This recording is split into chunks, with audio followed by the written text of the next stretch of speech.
Depois que a multidão comera até saciar-se, Jesus mandou que os discípulos entrassem na barca e seguissem à sua frente para o outro lado do mar, enquanto ele despediria as multidões. Depois de despedi-las, Jesus subiu ao monte para orar a sós. A noite chegou e Jesus continuava ali sozinho. A barca, porém, já longe da terra, era agitada pelas ondas, pois o vento era contrário. Pelas 3 horas da manhã, Jesus veio até os discípulos andando sobre o mar. Quando os discípulos o avistaram andando sobre o mar, ficaram apavorados e disseram: "É um fantasma", e gritaram de medo. Jesus, porém, logo lhes disse: "Coragem, sou eu, não tenhais medo." Então Pedro lhe disse: "Senhor, se és tu, manda-me ir ao teu encontro, caminhando sobre a água." E Jesus respondeu: "Vem." Pedro desceu da barca e começou a andar sobre a água, em direção a Jesus. Mas quando sentiu o vento, ficou com medo e, começando a afundar, gritou: "Senhor, salva-me." Jesus logo estendeu a mão, segurou Pedro e lhe disse: "Homem fraco na fé, por que duvidastes?" Assim que subiram na barca, o vento se acalmou. Os que estavam na barca prostraram-se diante dele, dizendo: "Verdadeiramente tu és o Filho de Deus." Após a travessia, desembarcaram em Genezaré. Os habitantes daquele lugar reconheceram Jesus e espalharam a notícia por toda a região. Então levaram a ele todos os doentes e pediam que pudessem ao menos tocar na barra de sua veste. E todos os que o tocaram ficaram curados. Palavra da salvação. Glória a vós, Senhor.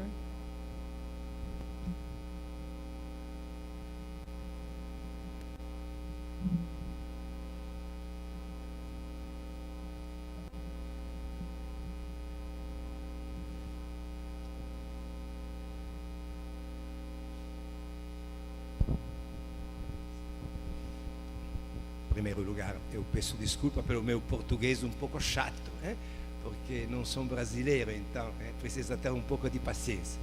Mas vou tentar de fazer entender algumas palavras, pelo menos. Nós escutamos agora muitas palavras preciosas, mas uma, aquela que Jesus fala aos discípulos, é: "Não tenhais medo, eu estou com vocês." Só que é muito difícil hoje viver sem medo por tudo o que acontece.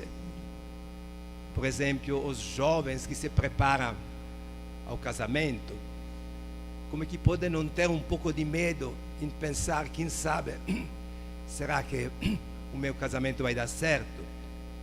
Será que vai ter problemas? Ou os jovens, os adultos, os pais que pensam aos filhos, quem sabe se eu conseguirei educar bem os meus filhos? Quem sabe se eu conseguirei ser um bom pai, uma boa mãe para eles? Então o medo pode chegar. Um seminarista pode pensar: quem sabe se eu conseguirei a ser um bom padre, a viver esta vocação? O padre também, que se pode perguntar: será que eu conseguirei guiar o meu rebanho, a minha paróquia, de maneira fiel?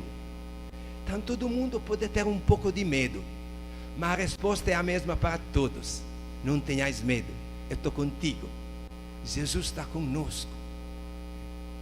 Então não tem nada que nos pode abalar.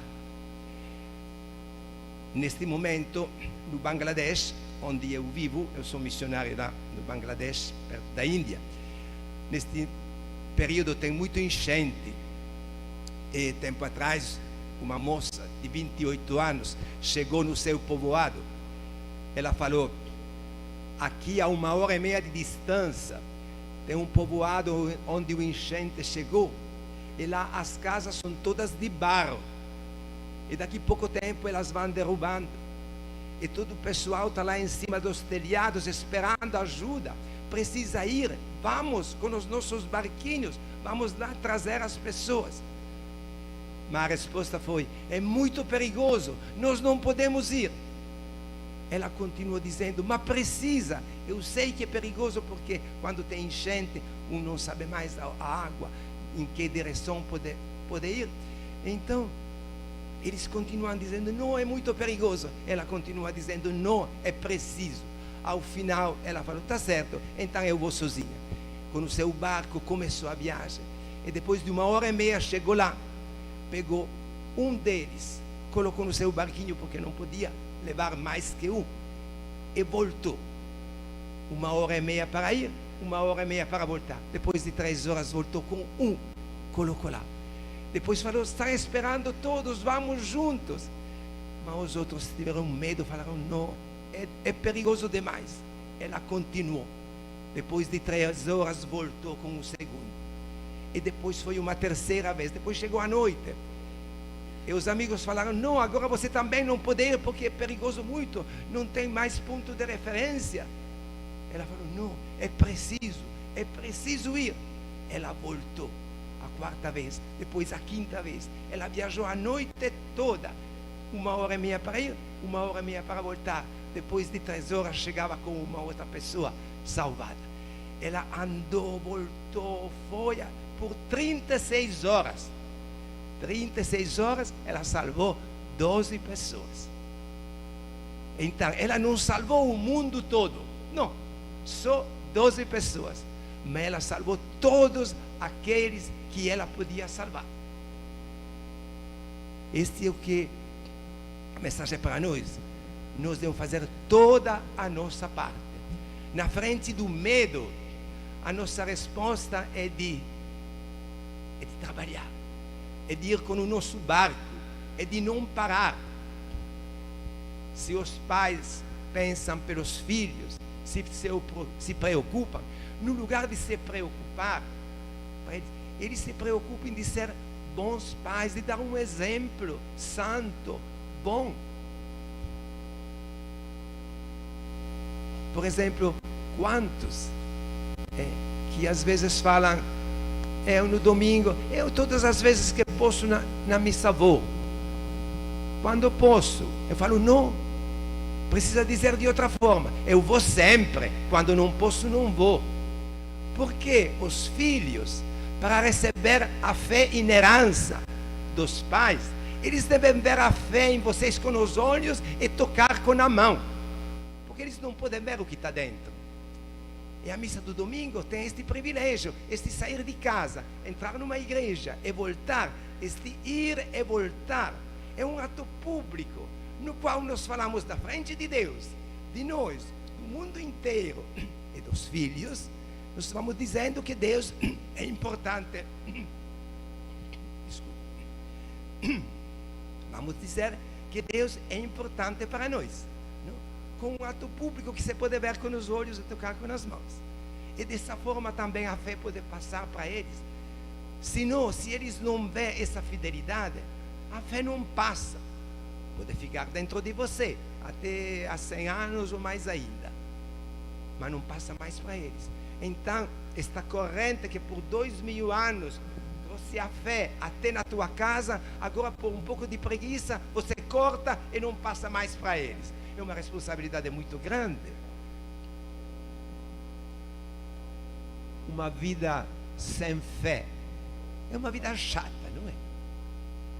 Todo mundo isso entende, mas depois nós ficamos sentados sem pensar as consequências. Então, como aquela moça que foi corajosa, ela não ficou lá com o medo, ela foi. Então nós pedimos a Deus também esta graça, a graça de ser corajosos, de ter coragem, aquele coragem que nos fala Jesus hoje. Coragem, eu estou convosco, mas vocês façam a sua parte. E se alguém se pergunta às vezes: mas Deus está pedindo muito de mim, a sua expectativa é muito alta, a vida é difícil. Não esquecemos que todos os anos dezenas de pessoas, dezenas em português, se entende? dezenas de pessoas chegam a dar a vida para Jesus Cristo. O ano passado, mais de 220 jovens, debaixo de 35 anos, se deixaram cortar a cabeça. Eles não quiseram mudar de religião, eles quiseram ficar fiéis. Então eles aceitaram o martírio. Eles não ofereceram a Deus 1 hora por semana, como a igreja nos pede. Eles ofereceram todas as horas do domingo, de segunda-feira, de terça, de quarta, de todas as semanas da vida. Então eles nos falam de alguma forma: nós fizemos a nossa parte e você não quer fazer a tua responsabilidade.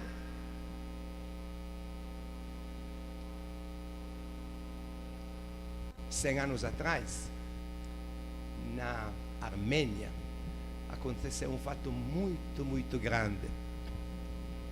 Nós tivemos 1,5 milhão de mártires, de pessoas que se deixaram torturar, se deixaram matar para ser fiéis a Jesus Cristo.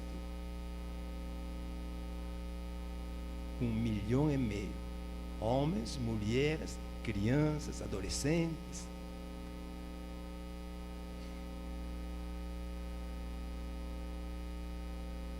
Tinha a Turquia, um estado bastante grande, eles queriam converter eles, pensando: se estes 2 milhões de pessoas armênios eles se tornam muçulmanos, o nosso poder vai ser maior. Então eles queriam convertê-los e forçá-los à conversão. O que faziam? Colocavam as pessoas numa praça.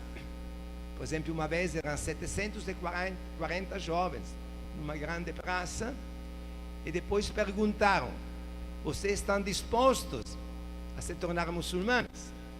E eles falaram: não. Pegaram um, colocaram na frente, cortaram as orelhas, os lábios, nariz, cavaram os olhos, cortaram as mãos, penduraram na frente, e depois fizeram a pergunta outra vez: agora estão dispostos a se tornar muçulmanos? Eles falaram: não. Pegaram no segundo, a mesma coisa, as orelhas, os lábios, nariz, olhos, as mãos. Depois: estão dispostos agora a se tornar muçulmanos? Não. O terceiro, a mesma coisa. Depois, quando eles entenderam que eles se deixavam cortar em pedaços, do primeiro ao último, então levaram para o rio, cortaram a cabeça. Pelo menos não torturaram mais. A coragem que estas pessoas tiveram é a nossa coragem de hoje para manter a nossa fé. Como que é? Nós estamos fazendo a nossa parte?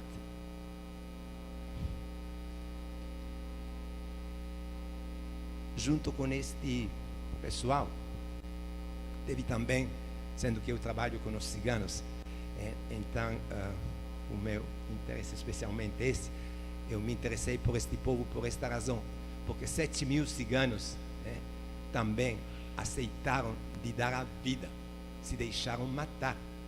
Somente 10 deles, na frente da tortura e da morte, eles aceitaram se tornar muçulmanos. Mas 6.990 ficaram firmes, se deixaram matar para ele, para Jesus Cristo.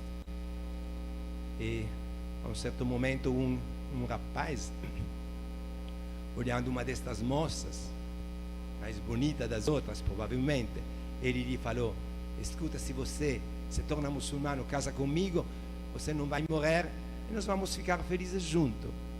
Ela lhe falou: por que você não se torna cristão? E depois nós vamos casar, não vamos viver juntos. Ele ficou tão zangado com isso.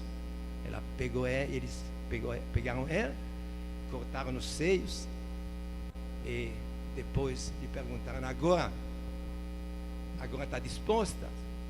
Ela falou: não. E começaram com os pés a cortar em pedacinhos. E a sua fidelidade está lá. E todas estas pessoas nos falam: nós fizemos a nossa parte. e vocês não querem fazer a tua? Quando de manhã, no domingo, quando um chama o outro, e ora vamos para a missa. Ah, estou cansado hoje, estou cansado, fui dormir tarde. Essa é a nossa resposta. Estou cansado. Jesus nos fala, não tenha medo, vai. Aquela moça que falava, não tenhamos medo, vamos, precisa ir, muitas pessoas estão esperando de nós, é preciso. E os outros, não, estamos com medo, o risco é muito grande, é perigoso.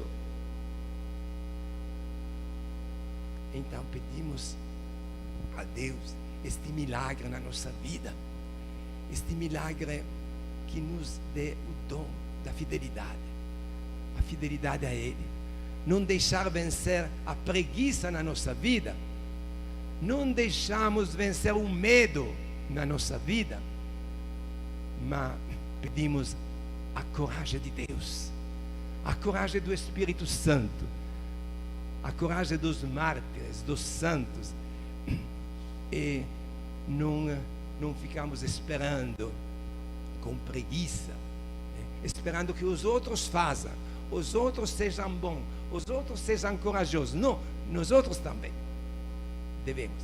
Mas por isso nós pedimos a força de Deus, a graça de Deus, porque com a nossa força nós podemos fazer pouca coisa. Amém.